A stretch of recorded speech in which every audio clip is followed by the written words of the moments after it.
Hello, ഈ ഒരു ഉരുളക്കിഴങ്ങിൻ്റെ juice ഉപയോഗിച്ചിട്ട് നമുക്ക് നൈറ്റിൽ തേച്ച് കിടക്കാൻ പറ്റുന്ന ഒരു നല്ലൊരു ക്രീം ഉണ്ടാക്കുന്ന ഒരു വീഡിയോ ആണിത്. ഇതിൻ്റെ ഒരു ഉപകാരം എന്താണെന്ന് വെച്ചാൽ നിങ്ങളുടെ മുഖത്തുള്ള പാടുകളെല്ലാം മാറി മുഖം നല്ല നിറം വെക്കാൻ സഹായിക്കുന്ന നല്ലൊരു ക്രീമാണിത്. വലിയ പൈസ ചിലവൊന്നും ഇല്ലാണ്ട് തന്നെ നമുക്ക് വീട്ടിലുണ്ടാക്കിയെടുക്കുന്ന ഈ ഒരു ക്രീം ഒരാഴ്ച നിങ്ങൾ കണ്ടിന്യൂസ് തേക്കാന്നാണെങ്കിൽ മുഖത്ത് വരുന്ന മാറ്റം നിങ്ങൾക്ക് തന്നെ അത്ഭുതപ്പെടുന്നതായിരിക്കും. അപ്പോൾ ഇതെങ്ങനെയാണ് തയ്യാറാക്കാമെന്നുള്ളത് നമുക്ക് ഫുൾ വീഡിയോ കാണാം. അപ്പോൾ വീഡിയോയിലേക്ക് പോകുന്നതിന് മുന്നേ ചാനൽ സബ്സ്ക്രൈബ് ചെയ്യാത്തവരാണെങ്കിൽ ദയവായി ഇതൊന്ന് സബ്സ്ക്രൈബ് ചെയ്യട്ടോ. അപ്പോൾ ഒരു ഉരുളക്കിഴങ്ങ് കഴുകി വൃത്തിയാക്കി തൊലി കളഞ്ഞെടുത്തതിന് ശേഷം ഇതുപോലുള്ളൊരു സ്ക്രാപ്പർ നിങ്ങളുടെ അടുത്ത് ഉണ്ടെന്നുണ്ടെങ്കിൽ ഇതുപോലുള്ള സ്ക്രാപ്പറിലൊന്ന് ചിരകിയെടുക്കുക. ഇല്ലയെന്നാണെങ്കിൽ മിക്സിയുടെ ജാറിൽ ഒട്ടും തന്നെ വെള്ളം ഇല്ലാണ്ട് അടിച്ചെടുക്കുക. അതിനുശേഷം അതിൻ്റെ നീര് ഒരു അരിപ്പയിൽ കൂടി പിഴിഞ്ഞെടുത്താൽ മതി. ഇതുപോലുള്ള സ്ക്രാപ്പർ ഉണ്ട് എന്നാണെങ്കിൽ ഇതുപോലെ ഇങ്ങനെ സ്ക്രാപ്പ് ചെയ്തെടുത്താൽ അത് ജസ്റ്റ് നമ്മളെ കൈ കൊണ്ട് പ്രസ് ചെയ്യുമ്പോൾ തന്നെ അതിൻ്റെ എക്സാക്റ്റ് നീര് നമുക്ക് കിട്ടും. സ്ക്രാപ്പർ ഉണ്ടെങ്കിൽ അതാണ് ഏറ്റവും ബെസ്റ്റ് എന്ന് പറയുന്നത്. പുഴുങ്ങാത്ത ഉരുളക്കിഴങ്ങാണ് കേട്ടോ. ഒരുപാട് പേര് എപ്പോഴും ഇതുപോലുള്ള ഇടുന്ന ചോദിക്കുമ്പോൾ പുഴുങ്ങിയതാണോ എന്ന്. ഒരിക്കലും പുഴുങ്ങിയതല്ല, പുഴുങ്ങാത്ത ഉരുളക്കിഴങ്ങാണ്. തൊലി കളഞ്ഞ് കഴുകി വൃത്തിയാക്കി ഇതേപോലെ ഒന്ന് ചെറുകിയെടുക്കേണ്ടത്.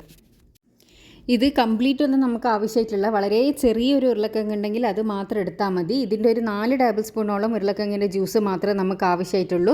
അപ്പോൾ കണ്ടോ, ഇതിങ്ങനെ കൈകൊണ്ട് ജസ്റ്റ് പ്രസ് ചെയ്യുമ്പോൾ തന്നെ അതിൻ്റെ നീര് കിട്ടുന്നുണ്ട്. ഇനി ബാക്കിയുള്ള ജ്യൂസ് നിങ്ങൾക്ക് ഫ്രിഡ്ജിൽ സൂക്ഷിച്ച് വെച്ച് ഉപയോഗിക്കാം. നിങ്ങൾക്ക് ആ ഒരു ജ്യൂസ് ഉപയോഗിച്ചിട്ട് വേറെ ഫേസ് പാക്കെല്ലാം യൂസ് ചെയ്യുന്നത് നന്നായിരിക്കും.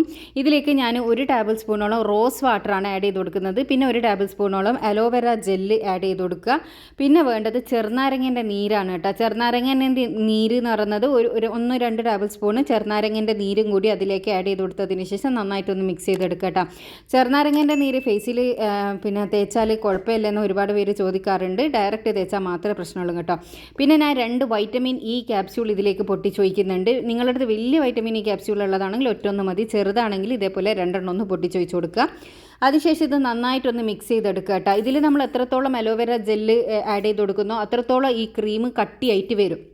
നല്ല രീതിയിൽ തന്നെ മിക്സ് ചെയ്ത് കൊടുത്തതിന് ശേഷം നമുക്കിത് സൂക്ഷിച്ച് വെച്ച് ഉപയോഗിക്കാൻ വേണ്ടിയിട്ട് പറ്റും. വീട്ടിലുള്ള അലോവേര ജെല്ല് ഒരിക്കലും യൂസ് ചെയ്യരുത്. വീട്ടിലുള്ള അലോവേര ജെല്ല് യൂസ് ചെയ്താൽ നമുക്ക് സൂക്ഷിച്ച് വെച്ച് ഉപയോഗിക്കാൻ വേണ്ടി പറ്റില്ല. അതിങ്ങനെ ഇൻസ്റ്റൻ്റ് ആയിട്ട് തന്നെ ഉണ്ടാക്കിയിട്ട് തന്നെ തേക്കേണ്ടി വരും. ഇത് ഉണ്ടാക്കി സൂക്ഷിക്കണമെങ്കിൽ നിങ്ങൾ പുറത്തുനിന്ന് വാങ്ങിയ അലോവേര ജെല്ല് യൂസ് ചെയ്യുക. പിന്നെ ലാസ്റ്റായിട്ട് ഒരു പിഞ്ച് കോഫി പൗഡറും കൂടി നിങ്ങൾ ഇതിലേക്ക് ആഡ് ചെയ്ത് കൊടുക്കണം കേട്ടോ. എല്ലാം കൂടി നന്നായിട്ടൊന്ന് മിക്സ് ചെയ്തെടുക്കുക. നന്നായി മിക്സ് ചെയ്ത് കൊടുക്കണം. ഞാൻ പറഞ്ഞാൽ അലോവേര ജെല്ല് ആഡ് ചെയ്യുന്നതിനനുസരിച്ച് ഇതിൻ്റെ തിക്നെസ് കൂടി വരും. അപ്പോൾ നിങ്ങൾ ഈ പൊട്ടാറ്റോ ജ്യൂസും അതേപോലെ തന്നെ റോസ് വാട്ടറും ആഡ് ചെയ്യുന്നേരം അതിൻ്റെ അളവ് കൂടിപ്പോയാൽ നമുക്ക് ആ ഒരു ക്രീമി കൺസിസ്റ്റൻസി ആയി എടുക്കാൻ ബുദ്ധിമുട്ടായിരിക്കും. ഇതുപോലെയുള്ള കണ്ടെയ്നറിൽ അടച്ച് വെച്ച് സൂക്ഷിക്കുക എന്നാണെങ്കിൽ ഇത് ഫ്രിഡ്ജിൽ വെച്ച് സൂക്ഷിക്കുക. ഇത് കുറച്ച് നേരം കഴിഞ്ഞ് കുറച്ചും കൂടി ഒന്ന് ടൈറ്റ് ആവും കേട്ടോ. അപ്പോൾ ഇത് രാത്രി കിടക്കുന്നതിന് മുന്നേ ഇതേപോലെ മുഖത്തേക്കൊന്ന് തേച്ച് കൊടുത്തതിന് ശേഷം നല്ലോണം ഒന്ന് ഡാബ് ചെയ്ത് കൊടുക്കുക. അതിനുശേഷം രാവിലെ കഴുകിക്കളഞ്ഞാൽ മതി. ഒരാഴ്ച നിങ്ങളിത് യൂസ് ചെയ്ത് നോക്ക്. മുഖത്തുള്ള വരുന്ന മാറ്റം നിങ്ങൾക്ക് കാണാൻ വേണ്ടിയിട്ട് സാധിക്കും.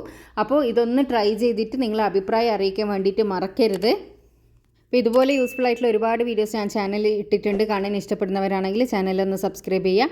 അടുത്തുള്ള ബെൽ ബട്ടൺ കൂടിയും ക്ലിക്ക് ചെയ്യാനാണെങ്കിൽ ഫ്യൂച്ചറിൽ വരുന്ന വീഡിയോസ് എല്ലാം നോട്ടിഫിക്കേഷനായി ലഭിക്കും. Thanks for watching.